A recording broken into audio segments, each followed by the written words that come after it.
नमस्कार, खबरों का पंचनामा देख रहे हैं आप। मैं हूं आपके साथ पूजा। हम लेकर आए हैं देश और दुनिया की 5 बड़ी खबरें, जिस पे चर्चा के लिए मेरे साथ स्टूडियो में मौजूद हैं कैपिटल टीवी के editor in chief doctor Manish Kumar. Doctor साहब, बहुत बहुत स्वागत है आपका। धन्यवाद। सबसे पहले नजर हेडलाइंस पर। पीएम मोदी 22-23 अक्टूबर को जाएंगे रूस, 16वें ब्रिक्स समिट में लेंगे हिस्सा। पीएम मोदी को पुतिन ने भेजा है खास न्योता। फंस गए कर्नाटक के मुख्यमंत्री सिद्धारमैया, ईडी ने लिया बड़ा एक्शन। मैसूर में मुडा के दफ्तर पर ईडी ने मारी रेड, मौके पर पहुंची 12 अधिकारियों की टीम। दिल्ली के पूर्व मंत्री सत्येंद्र जैन को मिली बड़ी राहत। मनी लॉन्ड्रिंग मामले में कोर्ट ने दी जमानत, पर जमानत के साथ अदालत ने लगा दी कई पाबंदियां। झारखंड में एनडीए का seat sharing final, BJP 68, AJSU 10 और जेडीयू को मिली 2 सीटें, पर विपक्ष में सीट शेयरिंग पर फंसा पेच। भागलपुर से गिरिराज सिंह ने की हिंदू स्वाभिमान यात्रा की शुरुआत। हिंदुओं को एकजुट करने के लिए निकले, कहा यात्रा में किसी पार्टी के लोग नहीं, बस हिंदू चल रहे। खबरों की शुरुआत में सबसे पहले बात पीएम मोदी के रूस दौरे की। प्रधानमंत्री नरेंद्र मोदी रूस के दौरे पर जा रहे हैं। 3 महीने में पीएम मोदी का ये दूसरा रूसी दौरा होगा। पीएम मोदी रूसी राष्ट्रपति पुतिन के खास निमंत्रण पर 22-23 अक्टूबर को कजान में ब्रिक्स शिखर सम्मेलन में हिस्सा लेंगे। पीएम मोदी का ये दौरा कई मायनों में बेहद खास है। अभी पाकिस्तान जाकर एस जयशंकर ने शहबाज शरीफ को खूब रगड़ा है। आतंकवाद पर जो ना कहना था, इशारों ही इशारों में खूब सुनाया है। और अब सुनने की बारी चीन की है, क्योंकि पीएम मोदी रूस जाकर शी जिनपिंग को खूब सुनाएंगे। बड़ी बात यह है कि पुतिन भी सामने रहेंगे। साथ ही पीएम मोदी अपने इस दौरे में कई द्विपक्षीय बैठक भी करेंगे। पीएम मोदी का रूस दौरा कितना महत्वपूर्ण, देखिए कैसे टाइम पे हो रहा है, जब अमेरिका ने भी ये पन्नू के मामले पे हिंदुस्तान के ऊपर आरोप लगाया है कि वहां एक उसको मारने के लिए बाकायदा इंडियन एजेंट्स ने तमाम तरह की कार्रवाई की। रिपोर्ट को पब्लिक किया गया है।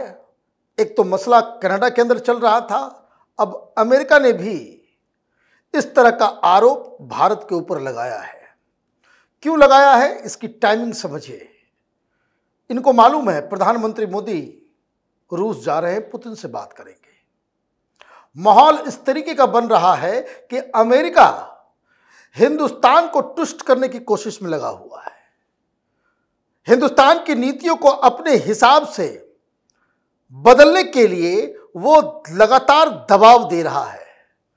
प्रधानमंत्री मोदी हैं कि मान नहीं रहे, और इसलिए ये तमाम चीजें जो हो रही, चाहे वो कनाडा का मसला हो, चाहे वो पन्नू का मसला हो, सवाल बहुत ही सिंपल है। रूस जाकर के प्रधानमंत्री मोदी गरजेंगे और ये कहेंगे आतंकवादी चाहे अमेरिका के अंदर बैठा हो, चाहे वो कनाडा के अंदर बैठा हो, चाहे वो पाकिस्तान के अंदर छिपा हो, आतंकवादी को अगर आप पनाह दोगे तो ये ढकोसला मत करो कि दुनिया को आतंकवाद से कोई खतरा है। आपके हिसाब से दुनिया नहीं चलेगी, और आतंकवादी में भी आप कैटेगराइजेशन करोगे तब तो आप लड़ लिए। अमेरिका इसकी भुगत चुका है, आगे भी भुगतने के लिए उनको तैयार रहना चाहिए। जी। अब बात कांग्रेसी सीएम के खिलाफ ईडी के बड़े एक्शन की। ईडी ने आज ऐसा एक्शन लिया है जिससे दिल्ली से लेकर कर्नाटक तक हलचल पैदा हो गई है। दरअसल मुडा मामले को लेकर ईडी के अधिकारियों की एक टीम ने मैसूर मुडा कार्यालय में छापेमारी की है। जानकारी के मुताबिक मुडा मामले में अनियमितताओं से जुड़े मनी लॉन्ड्रिंग मामले में ये छापेमारी हुई है। मुडा दफ्तर के अलावा कुछ और अन्य जगहों पर भी छापेमारी की गई है। सीआरपीएफ जवान के साथ स्थानीय पुलिस की तैनाती में ये रेड डाली गई है। इस मामले में कर्नाटक के मुख्यमंत्री सिद्धारमैया, उनके परिवार के सदस्यों और अन्य के खिलाफ मामला दर्ज किया गया था। बताया जा रहा है कि छापेमारी के दौरान कुछ डॉक्यूमेंट्स जब्त किए जाने की भी संभावना है। क्या ईडी के अधिकारियों के हाथ कुछ अहम सबूत लगे हैं? देखिए, मुझे तो लग रहा है खलबली मची हुई है पूरे कर्नाटक के अंदर में। वहां की सरकार परेशान है कि पता नहीं अब क्या क्या हो जाए, क्या क्या निकले, क्योंकि आपने एक ऐसे अलमीरे को खोल दिया है कि जिसके अंदर भ्रष्टाचार की पूरी दास्तान छिपी हुई थी। मुडा अपने आप में एक भ्रष्टाचार का अड्डा है। कारण सारे लोग इधर जमीन खरीदो, उधर जमीन लो, उधर ये तमाशा करो। इसमें सिद्धारमैया से कहानी शुरू होती है और ये कहाँ एंड होगी ये कोई नहीं जानता। और अगर कुछ दस्तावेज जिसकी जानकारी आ रही है कि सेंसिटिव दस्तावेज निकल रहे हैं, कई सारे लोगों के नाम जो हैं वो इसमें एक्सपोज होने वाला है, मामला बिगड़ा तो सिद्धरामैया को इस्तीफा देने के अलावा कोई दूसरा चारा नहीं बचेगा। जी, तो कर्नाटक में सिद्धरामैया की टेंशन बढ़ी है तो दिल्ली में आम आदमी पार्टी के लिए आज एक अच्छी खबर सामने आई है। दिल्ली सरकार के पूर्व मंत्री और आम आदमी पार्टी के नेता सत्येंद्र जैन को दिल्ली हाईकोर्ट ने मनी लॉन्ड्रिंग मामले में आज जमानत दे दी है, पर कोर्ट ने उन्हें सशर्त जमानत दी है। वो देश से बाहर नहीं जा सकेंगे। कोर्ट ने कहा है कि सत्येंद्र जैन 18 महीने तक जेल में बंद रहकर सजा काट चुके हैं। दिल्ली की राउज एवेन्यू कोर्ट ने उन्हें राहत देते हुए कहा कि अभी ट्रायल खत्म होने का आसार नजर नहीं आता है। 50,000 रुपए के निजी मुचलके पर उन्हें बेल मिली है। बेल तो मिल गई, लेकिन जो शर्तें लगाई गई हैं वो कितनी बड़ी मुसीबत है। देखिए, आम आदमी पार्टी के जितने लोग जो छूट रहे हैं, जिनको बेल मिल रही है, सब बाय डिफॉल्ट बेल मिल रहा है। कोर्ट ने क्या कहा कि बहुत दिन हो गया जेल के अंदर रहते हुए।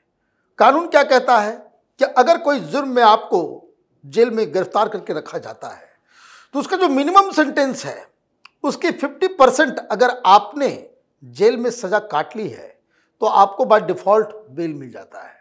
यही मनीष सिसोदिया के साथ हुआ, यही सत्येंद्र जैन के साथ हो रहा है। और मसला इनके साथ कोई अलग है।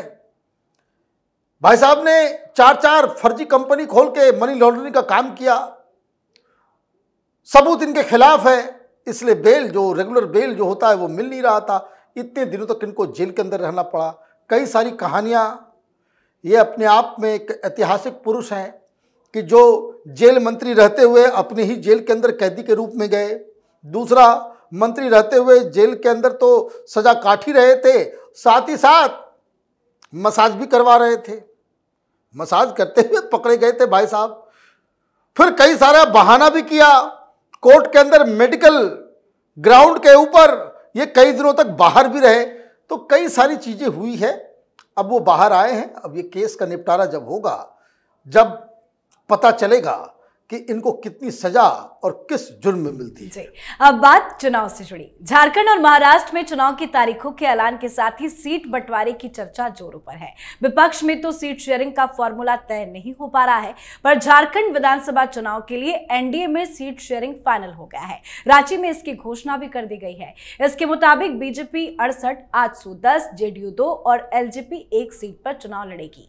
बीजेपी के चुनाव प्रभारी शिवराज सिंह चौहान और सह प्रभारी हेमंत विश्व शर्मा ने रांची में एक प्रेस कॉन्फ्रेंस करके इस बात की जानकारी दी है। एनडीए में तो फॉर्मूला सेट हो गया है, लेकिन विपक्ष में क्यों नहीं हो पा रहा है? क्योंकि विपक्ष में आपस में कोऑर्डिनेशन नहीं है, विश्वास नहीं है। आप देखिए कि किस तरीके से, स्मूथ तरीके से ये बंटवारा हुआ।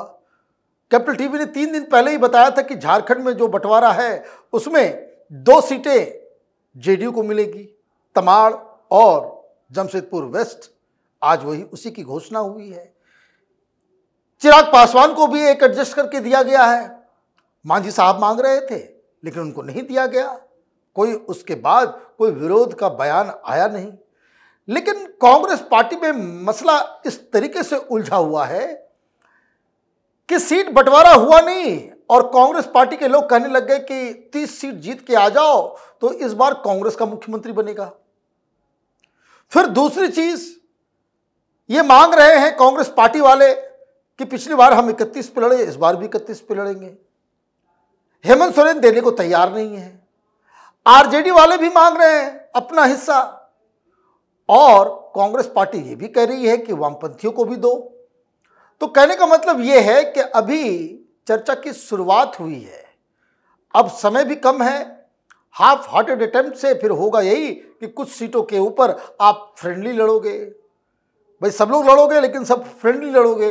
कुछ जगह पे आप अलायंस में लड़ोगे। तो कई सारे परमुटेशन कम्युनिकेशन को नापा जाएगा और ये साफ साफ बताता है कि एक तरफ एनडीए है जहां आपसी कोऑर्डिनेशन नजर आ रहा है, दूसरी तरफ Rahul Gandhi, Congress party, RJD, JMM, Hemant Soren, वामपंथी, इन तमाम लोगों के बीच कोई विश्वास का माहौल नहीं है। जी, अब बात आज की आखिरी खबर की। बिहार की सियासत में हिंदुत्व के मुद्दे को लेकर यात्रा पर निकले केंद्रीय मंत्री गिरिराज सिंह बड़ी सियासी पारी खेलने के लिए मैदान में उतर गए हैं। इनकी यात्रा की चर्चा जबरदस्त हो रही है। हिंदू स्वाभिमान यात्रा के तहत गिरिराज सिंह आज भागलपुर पहुंचे, जहां उन्होंने खुलकर अपनी यात्रा के उद्देश्यों पर बात की। उन्होंने कहा कि ये यात्रा हिंदू समाज को एकजुट करने और उसकी ताकत का एहसास दिलाने के लिए है। साथ ही इस यात्रा का मकसद हिंदू समाज के अस्तित्व को सुरक्षित रखना और दंगों को रोकने के लिए कदम उठाना है। बड़ी बात यह है कि अपनी यात्रा के बहाने गिरिराज सिंह राजनीति की उस नस को दबाने निकले हैं जिससे बिहार ही नहीं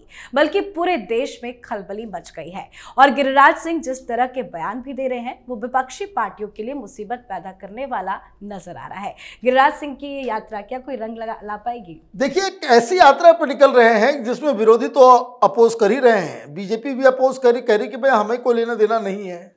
वहां पे सरकार जेडीयू और बीजेपी की है। जेडीयू वाले भी कह रहे हैं कि बेकार, अभी आपको नहीं निकलना था।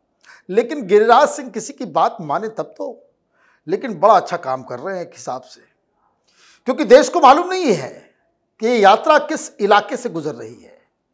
ये यात्रा भागलपुर, नौगछिया, पूर्णिया, सुपौल, कटिहार, किशनगंज, ये किसी जमाने में वहां पे हिंदू बहुल इलाका ये सब हुआ करता था। आज किशनगंज को अगर आप देखें तो 76% मुस्लिम्स हैं और वहां से हिंदुओं का पलायन हो रहा है। ऐसे में हिंदुओं को जागृत करना, उस इलाके के बारे में बताना, और स्ट्रेटेजिकली वो इतना इंपॉर्टेंट है, जो बंगाल का चिकन नेक है उसके साथ ये वो हिस्सा है जो नॉर्थ बंगाल और बिहार का वो इलाका जो जुड़ता है, वहां पे हो रहा है। यात्रा हिंदुओं को जगाने के लिए है, लेकिन इससे उस इलाके के हिंदू के साथ साथ पूरे देश को भी इस स्ट्रेटेजिक लोकेशन, इस एरिया के बारे में जानकारी बढ़ेगी। जी, बहुत बहुत धन्यवाद बातचीत के लिए। धन्यवाद। खबरों का पंचनामा में आज के लिए फिलहाल इतना ही। देश विदेश की बाकी खबरों और उनके सटीक एनालिसिस के लिए देखते रहिए कैपिटल टीवी। हमें लाइक कीजिए, शेयर कीजिए और कैपिटल टीवी को सब्सक्राइब कीजिए। नमस्कार।